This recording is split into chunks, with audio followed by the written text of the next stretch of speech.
Hello everyone, how are you doing? This is MD Tech here with another quick tutorial.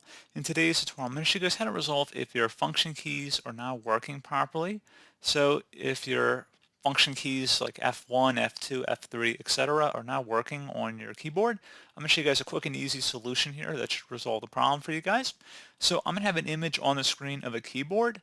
You want to tap the Fn key on your keyboard as well as the escape key at the same time. So again, hold down the escape and the Fn key on the keyboard at the same time. So just tap them both at the same time. And then hopefully the function keys should resume their functionality as expected. And if you're still having a problem, in some certain combinations on Microsoft Surface-based computers, you may have to toggle the Fn lock by holding both the Fn key and the caps lock button instead.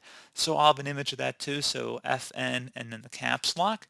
So again, it should be either one or the other of the combinations, so Fn and escape, or Fn and the caps lock. You can also try just tapping the Fn key just by itself just to see if that may resolve it as well.